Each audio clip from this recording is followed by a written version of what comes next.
Mayong adlaw katawhan sa Dios sa Archdiocese sa Osamis. Sa ngalan sa tong talahuron nga Arsobispo, si Archbishop Martin Sarmiento Jumuwa Didi ug sa kahugpungan sa mga kaparian dinhi sa lokal nga simbahan sa Osamis, kininausab sa Reverend Father Eman Pujutan ang maghatod kaninyo sa atong pagpamalandong karong adlaw. Mga igsoon kuda ni Kristo, adlaw karon nga Biyernes, October 4 sa tuig 2024. Og nining mga adlaw nga Biyernes, usab mao karon ang first Friday of the month. Busa akong gihangyo ang tanan nga debotos ug ang tanan nga mga Katoliko nga kita mangadto kita sa simbahan tungod kay mosimba kita. Tungod kay karong adlaw man mao man ang first Friday of the month. Atong ipakita ang atong Katolikong pagtuo, ilabi na gayud ang atong debosyon diha sa Sagrado Corazon de Jesus, ang balaang kasing-kasing sa atong Ginoo, ang kasing-kasing nga samaran apan taliwala sa iyang pagkasamaran, wala ning undang ug paghigugma kanatong mga masalaypon. Mga igsoon kuda ni Kristo, nining adlaw nga Biyernes, sa dili pa ko mopadayon o sa dili pa ko mohatag sa akong pagkumalandong, tuguti ako nining pagtimbaya nining ato ang mga following persons karon. Una sa tanan akong pagtimbaya sa tanan natong mga suking tigpaminaw sa tong FB page, sa DXDD radio station, usab sa atong mga naminaw karon sa nasa radyo sa atong AM 657 ug sa ato pod nga FM sa 100.7. Kaninyong tanan nga naminaw, akong pagtimbaya kaninyong tanan panghinaot ug pangampo kakamo anaa sa maayong panglawas, piskay nga panglawas ug ana sa maayong disposisyon aron sugdan kining adlaw nga Biyernes, first Friday of the month. Atong sugdan nga maayong disposisyon, atong sugdan nga kining maong maayong disposisyon mao gayud ang disposisyon sa pagtuman sa mga sugo ug sa mga balaod sa atong Ginoo, ilabi na gayud ang balaod sa gugma. Karong adlaw usab atong gihandom ang ikawalong tuig nga kasumaran sa appointment o sa pagatudlo sa atong talahuron nga Arsobispo, si Archbishop Martin Sarmiento Jumuwa Didi, isip mao ang Arsobispo sa Osamis. Siya gitudlo ni Papa Francisco niadtong October 4, 2016. Isip mao ang ikaduhang Arsobispo dinhi sa lokal nga simbahan sa Osamis. Busa sa ato ang talahuron nga Arsobispo, si Archbishop Martin Sarmiento Jumuwa Didi, happy anniversary, 8th anniversary sa kasumaran sa imong pagkatudlo isip among nagunang magbalantay dinhi sa lokal nga simbahan sa Osamis. Salamat kayo Archbishop sa imong pagkaamahan sa pagtuo, pagkaamahan sa paglaom ug pagkaamahan sa gugma kanamong tanan nga imong mga anak sa pagtuo dinhi sa lokal nga simbahan sa Osamis. Especially kanamong imong mga kaparian, ang imo ang amahanon gyud kaayo nga gugma nga susama sa gugma sa amahan ngadto sa iyang mga anak, kanatong tanan nga mga anak kana gipakita gayud sa ato ang talahuron nga Arsobispo kanamong mga kaparian.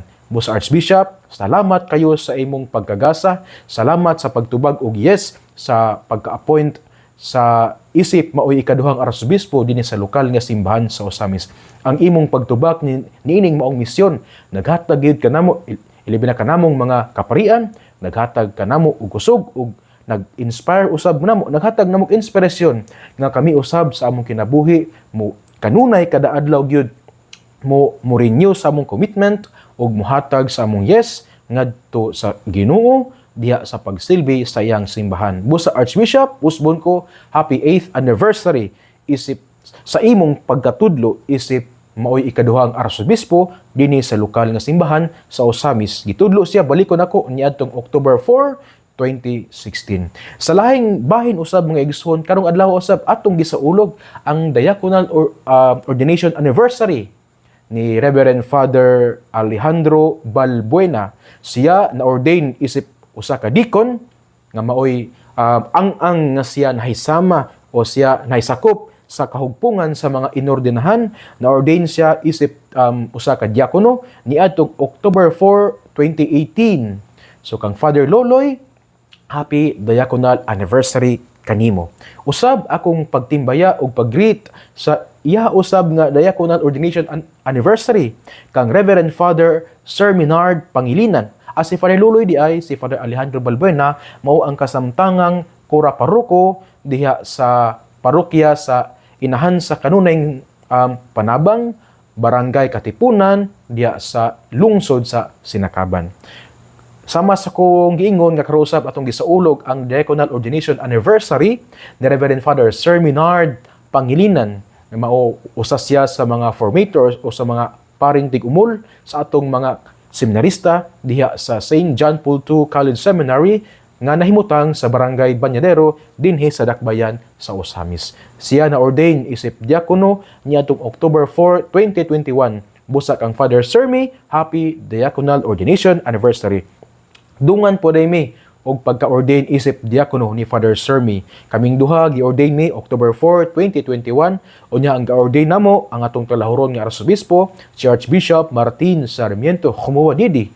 Gi-ordain mi niya October 4, 2021 diha sa Metropolitan Cathedral of the Immaculate Conception diha sa dinhi sa Dakbayan sa Osamis. Busa kang Father Sir Minard, happy diaconal ordination or anniversary. Apilo sab nako tungod kay dungan nami pagka-ordain isip diakono. Sa laing bahin usab nga gisungkon ni Kristo, gusto po nako ipadayag o ipabati akong pagtimbaya no belated fiesta celebration diha sa parokya sa Banyadero, Barangay Banyadero, Dakbayan sa Osamis. Ang ilang patrona si Santa Teresita sa Batang Hesus nga mas naila nga the little flower o ang gamayng bulak tungod sa iyang kay siya doktor man sa simbahan nya ang yang pamaagi mawgid ang mga ginagmay nga pamaagi inubanan sa dakong gugma.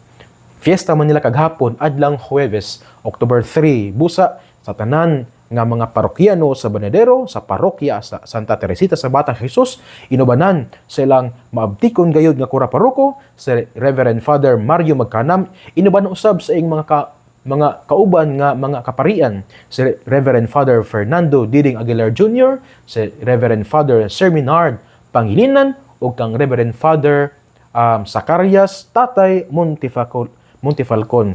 Kaninyong tanan mga kaparian diha sa parokya sa Santa Teresita sa Batang Hesus ug mga parokyano, belated happy fiesta kaninyong tanan. Digdo kami kagahapon October 3 sa ilang fiesta mass sa may alas 9 sa buntag ang nagmisa ang atong Vicario General Monsignor Boy Naron Jr. Unya pagkahuman sa misa, of course, ang lamisa. Munang salamat kayo sa inyong lamiang pagkaon inyong ipakaon kanamo. Unya adto pong Miyerkules October 2, 2024 mausab ang ilang concelebrated mass o Pontifical Mass nga gipanguluhan sa atong talahuron nga Arsobispo si Archbishop Martin Sarmiento Jumuwa Didi na daghan kayo ang mga kaparian inyo masurong nakita nga gi-live siya sa atuang DXDD nga FB page gi-live siya ang nangulo si Archbishop Martin nga daghan pud kayo ang mga kaparian nga ning con-celebrate sa maong misa. Busa sa parokya sa Santa Teresita sa Batang Hesus mga parokyano ug mga kaparian nga naa sa diha belated happy fiesta. Ako usab nga congratulations sa ato ang working governor si Honorable Henry S. Waminal tungod kay kagahapon October 3 adlang Huwebes iya mang gipahigayon ang ikatulo nga state of provincial address. Siya ang naghatag sanglit siya man ato ang gobernador dinis atong probinsya sa Misamis Occidental. Nya gi-live man puto siya daghan kayo no ang ato ang mga local officials usab sa tibuok probinsya didto siya at didto sila mga mayores, vice-mayores, mga konsehales, mga board members, mga congressmen didto sila ato usab mga vice governor didto usab sila aron sa pag-witness nining maong ika-third nga state of provincial address nga gihatag kanato sa atong working congressman si Honorable Henry S. Waminal. Busa kanimo working gov, salamat kayo sa imong kinarong ug diniyos gayud nga pag-alagad sa katawhan dinhi sa Misamis Occidental. Ilaban na gayud ang imong gihatag gayud nga mga public services, ang imong mga projects nga kaming tanan naka-benefit gyud niini. Salamat kay Gov padayon sa pagpangalagad na may mga negative comments ang mga uban pero kana nga negative comments ato lang isipon nga mga encouragements, kanang mga negative comments, dili nato na isipin gov nga mga stumbling blocks, bahalag negative sila, ato sila i-treat as stepping stones nga sa kanunay atong ipakita nila gov nga ang atong pagpangalagad wala nagdepende sa ilang mga negative comments. Nya nakita po namo gov nga ang imong pagpangalagad, ang imong tumong ug ang imong paglantaw mao gayud ang pag-asenso sa tanan nga mga misa-misnon. Busa kang working governor Honorable Henry Waminal, congratulations sa imong sa successful nga third state of provincial address. Mga igsoon ko ni Kristo, humanako sa akong pag-greet no sa pagbasa sa mga greetings diri sa atong ebanghelyo karong adlaw. As dili pa nako ipahatag dayang ang ebanghelyo sa dili pa ko malimot mga igsoon ko ni Kristo, karong usab adlaw atong gisaulog ang kapistahan ni San Francisco de Assisi, Saint Francis of Assisi. Usa siya sa mga sikat kayo nga santo, gumikan sa iyang bugma sa ecology. Nya gani siya nahimo siyang patron sa mga nature lovers tungod kay si Saint Francis of Assisi gipakita gid niya ang iyang gugma sa ato ang kinaiyahan, ang iyang pagpangga sa kinaiyahan. Dili lang kana iya pong gipakita ang pagpangga usab sa mga pobre. Ilam na gid usab ang pagsunod kang Kristo diya sa atong gitawag nga radical poverty tungod kay nabuhi man siya pinaagi lang sa pagpanglimos. Wala nagpasabot nga kaning wala sila gibuhat, kaniman nga ilang pagpanglimos pagpadayag man nga ang God's providence gyud di ay dili kita pasagdan sa Ginoo tungod kay ang providensya sa Ginoo maga-provide, magahatag gyud kanato sa atong mga panginahanglan. Unya si Saint Francis of Assisi usab, isa po siya sa mga co-founder sa kanang gitawag na tawag Franciscans. Bosa sa atong mga brother Franciscans, happy fiesta sa inyo ang founder, ang iyang kapistahan atong gisaulog karong adlaw. Mga igsoon ko ni Kristo, dining adlaw nga Biyernes, October 4, 2024, ang atong ebanghelyo kinutlo sumala sa ebanghelyo ni San Lucas. Himayaon ikaw o Ginoo. Si Jesus miingon, pagka makalilisang unya sa mahitabo kanimo, Corazin, ug pagka magkalilisang usab sa mahitabo kanimo, Betsaida. Kay kun ang mga milagro nga nahimo diha kaninyo, nanghimo pa didto sa Tiro ug sa Sidon, dugay na untang naghinulsol ang mga tawo didto ug nagpakita niini sa paglingkod nga nagsulob og bisting sako ug nagbulibod og abo sa ilang kaugalingon. Sa adlaw sa paghukom ang Dios mas maluoy pa unya sa Tiro ug sa Sidon kay kaninyo. Ug mahitungod kanimo Kapernaum, buot mong ituboy ang imong kaugalingon hangtod sa langit, apan ibanlod kahinuon ngadto sa impyerno. Unya miingon siya sa iyang mga tinun-an, ang mamati kaninyo, mamati kanako, ug ang magsalikway kaninyo, magsalikway kanako. Ug ang magsalikway kanako, magsalikway kaniya nga nagsugo kanako. Mga igsuon ang ebanghelyo sa atong Ginoo. Daygon ikaw o Kristo. Mga igsuon ko na ni Kristo, ini nga atong ebanghelyo nga atong gibasa karon nga kinutlo sumala sa ebanghelyo ni San Lucas kapitulo 10 versikulo 13 hangtod sa 16. Kada bitong medyo ngilngig kayo murag makapanimbaot balhibo tungod kay makita nga si Jesus miingon siya nga makalilisang kayo nining tulo ka syudad, kining tulo ka lugar diya sa Biblia, kining Corazin, kining Betsaida ug kining Capernaum.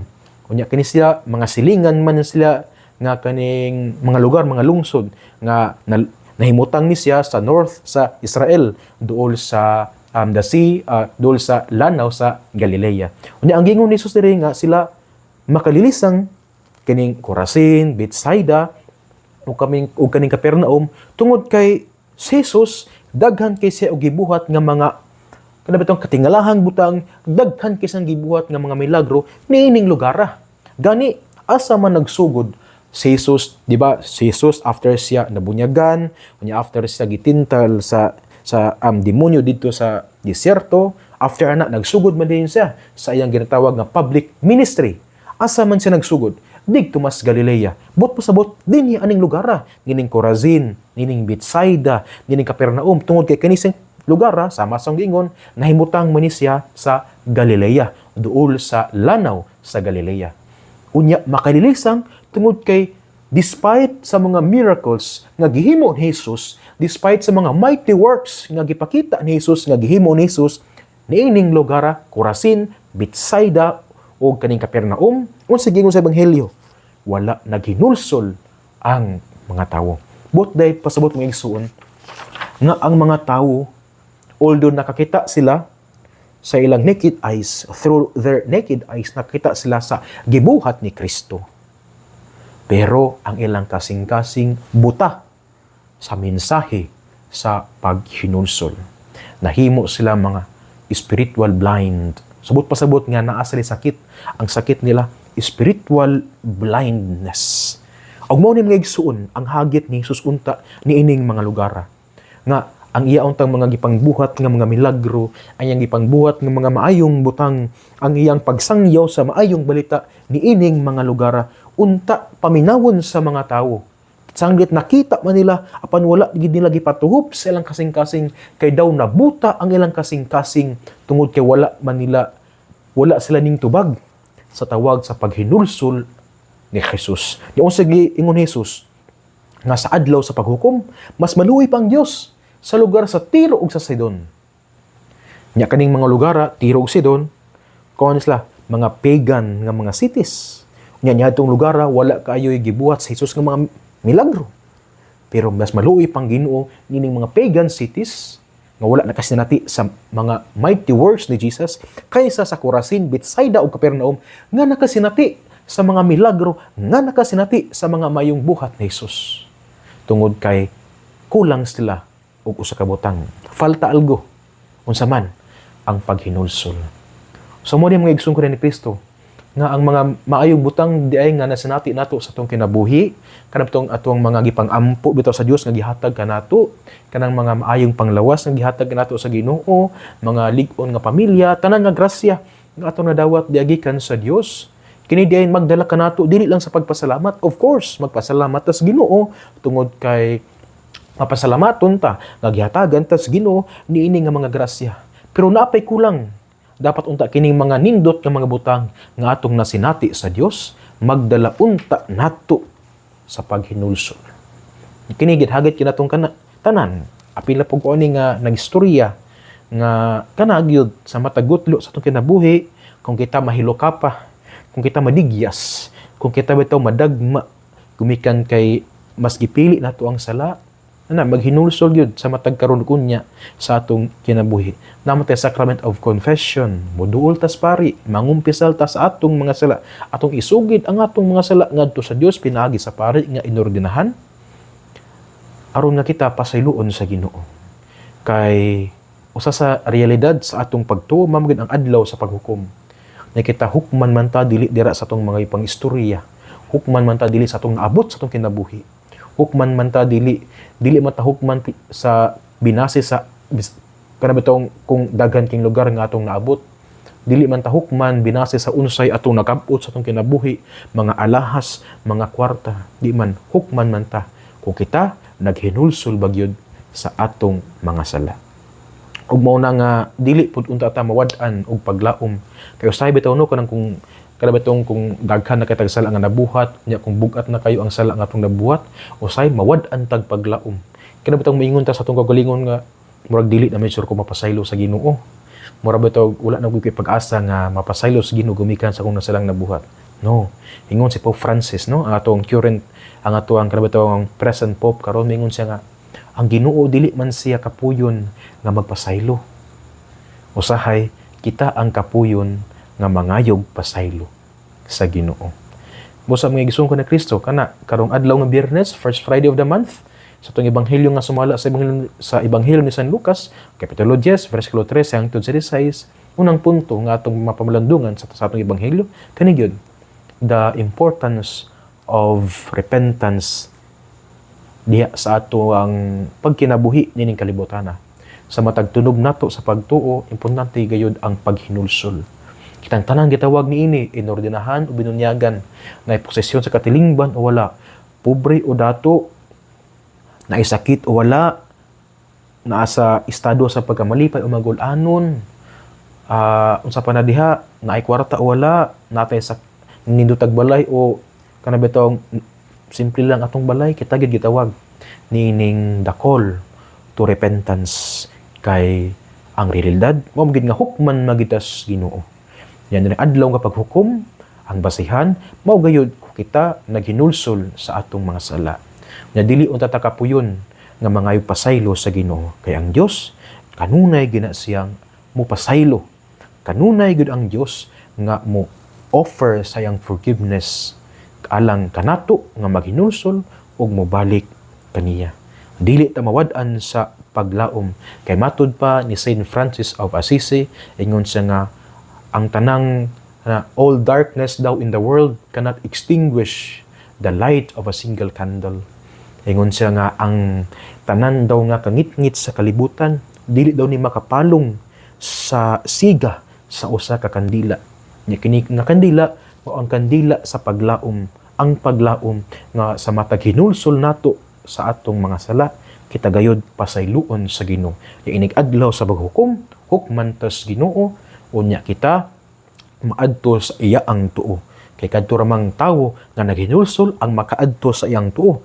Nya katong mga tawo nga naa sa iyang tuo mao man ang iyang pagadal-on digto sa langit nga mo'y muuban kaniya diha sa kalipay nga walay katapusan. So muna mga igsoon, the importance of repentance.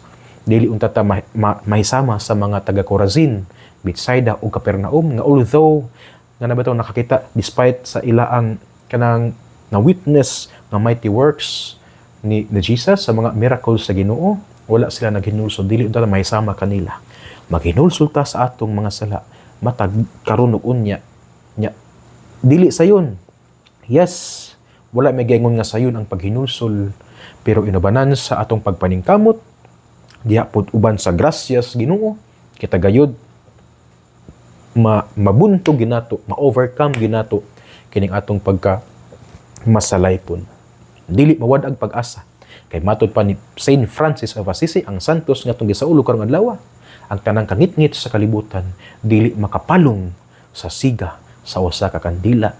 Mao ni ang kandila sa paglaom nga sa matag hinulsol nato sa atong mga sala ang Dios kanunay ambre ang iya ang mga kamot aron gakson tagbalik. So sama sa amahan sa anak nga ninglangyaw sa anak nga katubutang prodigal son nga ninglangyaw nga nagkanbatong gastador kayo giwaras-waras ang paggasto sa mga sa kaning kwarta sa katigayunan nga iyang gipangayo sa iyang amahan unya ang iyang anak nga naghinulsol ning balik didto sa iyang amahan, gigakos sa amahan, gidagan, gigakos sa amahan ug iyang kanabitong gi-reinstate ang iyang estado isip anak.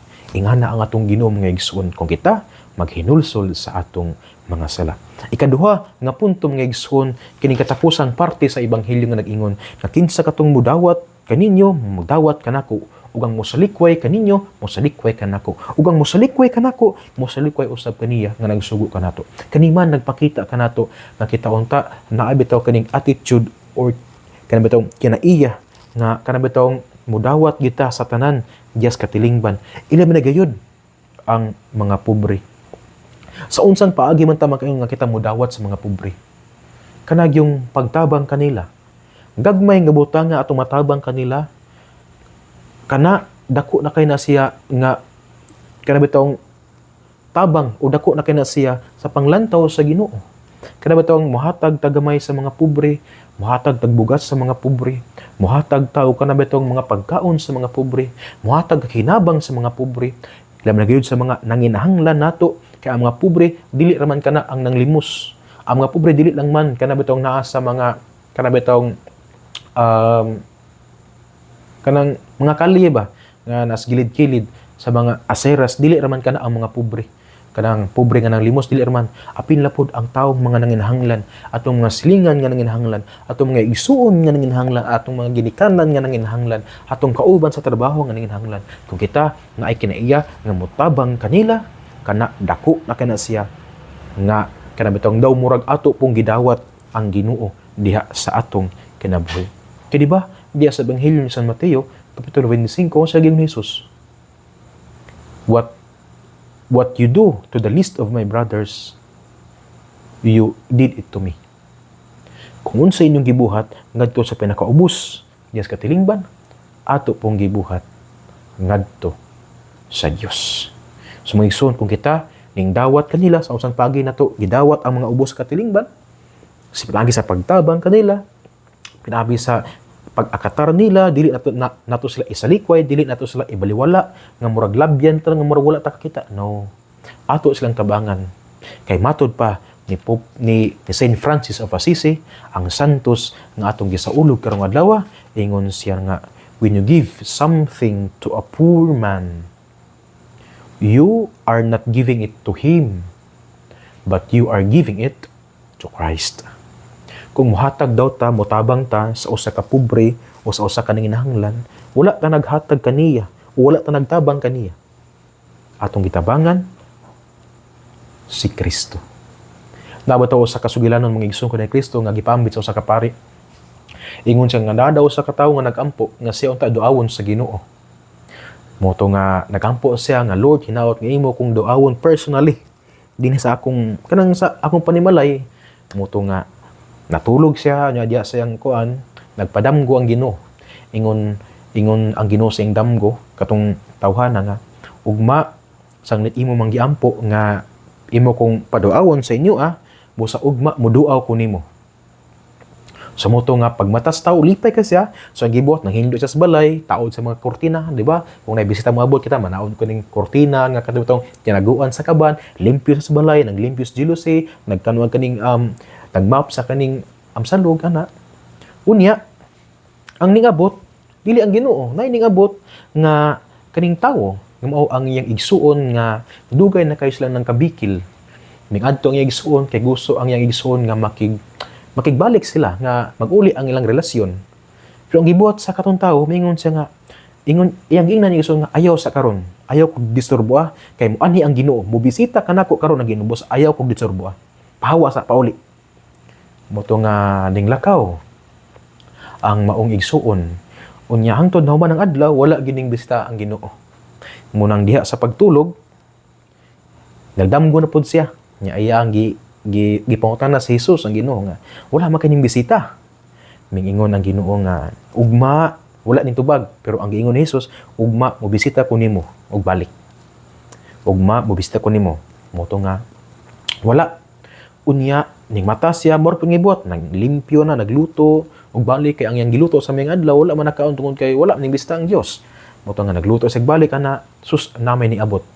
Ang iabot kay ang iya amang kanabitawng silingan tungod kay mga nakay gustong mangayo ka na bang hinabang kay aron ibay sa ospital kay mga nakay ang gitubag na ayaw karon kay muanhi ang Ginoo, ayaw kog ditsurbo.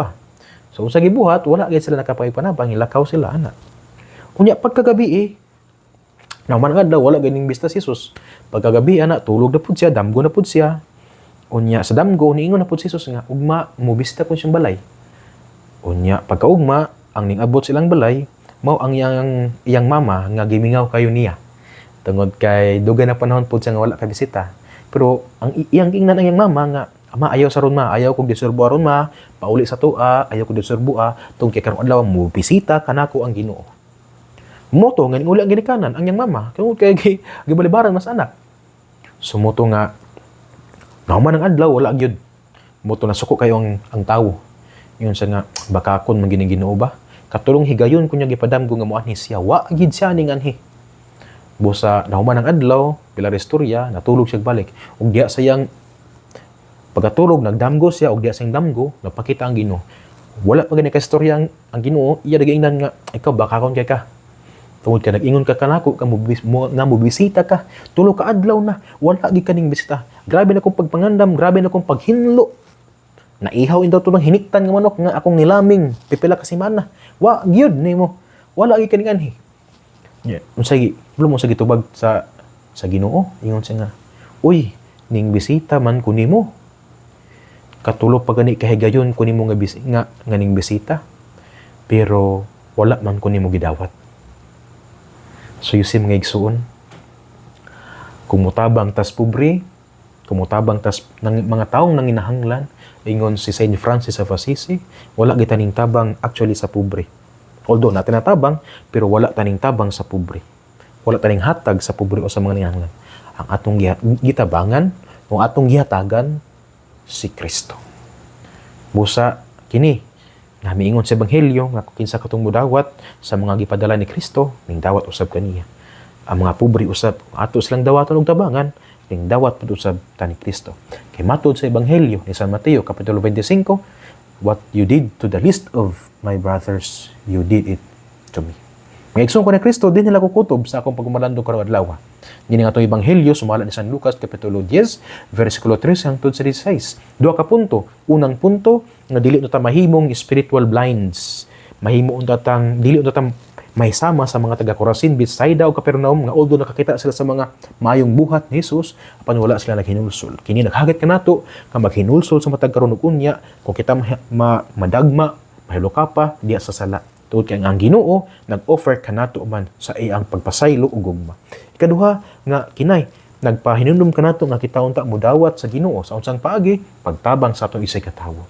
Kay mingon pa si Saint Francis of Assisi, kinsa katong midawat, kung kamo nagtabang sa pobre, wala man mo nagtabang sa pobre, ang inyong gitabangan ang Dios. What you did to the least of my brothers, you did it to me. Matthew chapter 25. Mga igsoon ko ni Kristo, hinaut unta nga kini atong pagmalandong karon atong mapuy-an diya sa atong kinabuhi tungod kay ang pulong sa Ginoo angay magidatong pamulandungan, ang atong dalon sa pag-ampo ug ang atong paningkamutan nga atong puy-an diya sa atong kinabuhi. Kay bulahan kayo ang tawo nga naning kamot nga mopuyo sa mga pulong ni Jesus, sama siya sa usa ka kahoy nga gitanom daplin sa sapa, kansang dahon dili gayud malaya. Nya tiempo sa ting bunga siya gayud mohatag og maayong bunga. Nga igsoon ug man usab, usbon ko akong greetings sa happy 8th anniversary kang Archbishop Martin Sarmiento Khumuwa Didi. Sanglit karong adlaw atong gisaulog ang kasumaran sa iyang pagkatudlo isip ikaduhang arsobispo dinhi sa Ozamis. Ako usab usbon akong greetings ngadto kang Father Alejandro Balbuena o kang Father Sir Minard Pangilinan nga karong adlaw nagasulog sa kasumaran sa ilang diaconal ordination anniversary. Usab congratulations sa atong working congressman sa iyang successful nga state of the provincial address kagahapong adlaw. Mga igsoon ko ni Kristo, uban sa pangiliya sa atong mahal nga inahan nga gitawag natong mga misamisnon nga Birhen sa Kuta, ang makagagahom nga Dios magapanalangin unta kaninyo kanunay. Ngalan sa Amahan ug sa Anak ug sa Espiritu Santo. Amen. Maayong adlaw ug ki Dios les siempre bendiga.